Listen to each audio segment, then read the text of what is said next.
You gotta specify here, bro. That's little bits. Is there a mark around here? Is there a mark around here? Please. Going once. So we're good?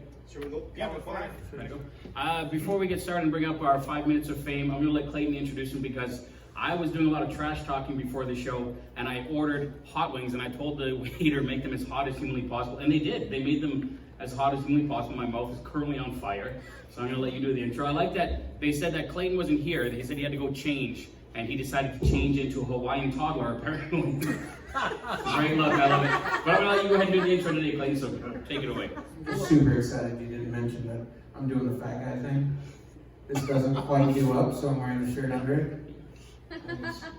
Doesn't quite do up? That's like saying the Grand All Canyon's right, a bit of a jump. we haven't introduced you yet. You're not even on stage technically. I know. Shh. All right, guys, our next 5 minutes of fame is a good friend of Nelson and mine. He is what I would consider the world's largest Filipino. And he's also an amazing guy. Ladies and gentlemen, Mark Elliott. Thank you very much. I'm still lobbying Guinness Book of World Records to be officially recognized as the biggest, whitest Filipino in the world. Because if there's some Filipino bigger and whiter than me, I really want to meet him. And if it's a girl, we'll make beautiful babies together. My name is Mark Elliott, and I know people look at me and then I tell them I'm Filipino, and the reaction I get is, Five. what?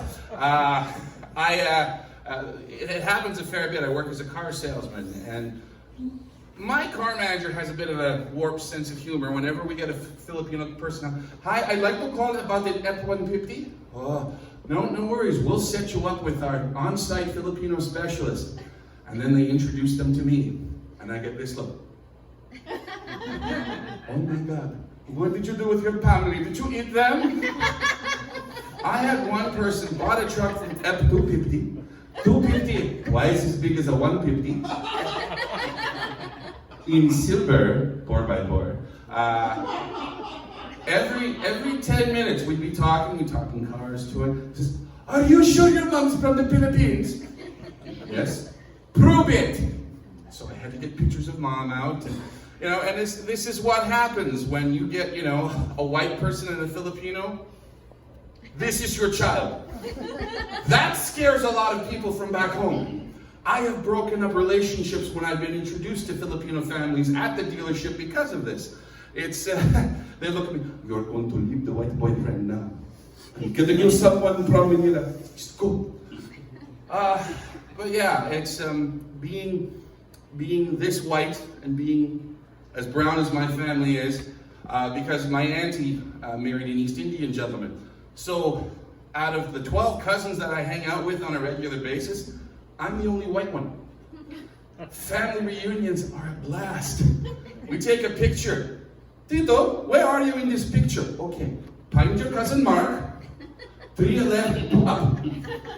And I become the landmark in the photo. Much like Clayton will be with his in-laws in the future, so that's always good. One thing, being Filipino in this big is that I don't know if you've ever met a Filipino at a potluck, but they love me. Filipinos have two reactions when they're feeding, First, they would look at someone like you, young lady. Oh my God, you're so skinny. You need to eat more. Then they look at me. Oh my God, you're so big. You need to eat more. There's a common theme here. I've recently lost like over 100 pounds, and it's been good. And I know what you guys are. Thank you. You're thinking, you lost 100 pounds. How big were you? Answer, pretty damn big. Still am. Clayton loves me because I make him look skinny. He's asked me to come for the wedding photos just for that. He won't let me near the buffet. But when I lost my first 50 pounds, I was excited. My parents were in town. I went over to visit them. And I said, Mom, guess what? I lost 50 pounds. She said, oh, Anna, I am so happy for you. I've been praying for this day. Have some steak. What? No, your auntie has steak. It's going to go bad. You need to eat it. Have more. from the living room, I hear my aunt, "No, tell him there's roast in the fridge." Losing weight and having a Filipino family, it's not easy. So I got myself a trainer who's white and Mennonite. They're not as happy-go-lucky as Filipinos are. Her name is Ruth. We call her Ruthless. She makes me do things, and it hurts. And it's kind of interesting because, before COVID, I go over to her place. I don't like gyms. Gyms, you're in public, you're sweating. I already sweat in public enough. I don't need to do that in front of like 50 people who are ripped in front of a picture window on an elliptical machine. Why? Why are all the elliptical machines on the window in the street? Like, just like, you're suffering. No. But I'd go over to Ruth's place, I would change in her bathroom, get naked, come out in my little costume, and then she'd hurt me for an hour. And apparently, same pain rate as a dominatrix. So I'm told. Clayton, that's what you told me, right? Yeah, there we go. But because of her, I was actually able, this was a few years back, I was able to do my first 5K walk. Before that, I could walk 2 blocks. And I've since done a 10K. My first 5K walk was a part of the Manitoba Marathon. And it was fun. It was the family fun walk. I don't know where fun fit into it. Because I'll tell you this, people who organize marathons, they're all sadists. They really are. Here's my proof. First of all, you start going, and literally, I'm not even a kilometer in, there's a person there with these noisemakers going, "You're almost there!" Starting line's right back there. You're lying to me. And the second thing is when they did the fun run, you know that the finish line is at the football arena. So what do? They walk you around so you can see the finish line every single step of the way. And you know that if you just cut through the agricultural section, you'll get there sooner and faster and be happier. But Ruth walked with me, dang it!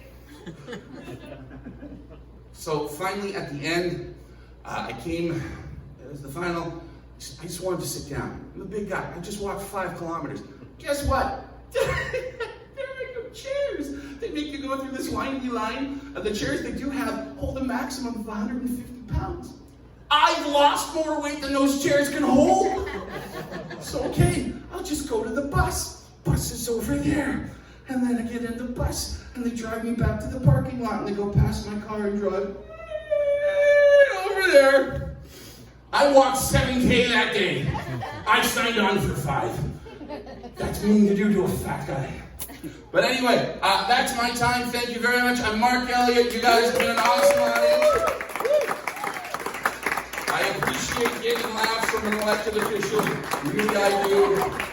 Hopefully this will get to the Filipino votes here in the next election. It's just, there we go. Is that not a tray of plastic? That's the Mabukia. All right, one more time for Mark Elliott, everybody. Let's hear it.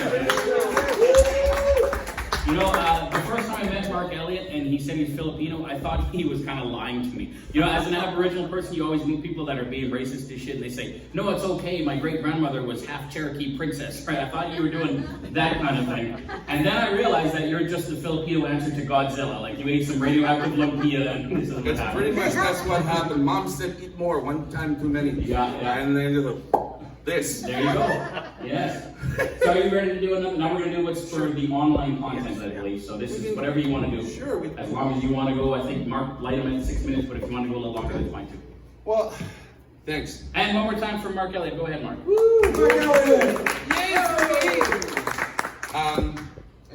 Nelson, the first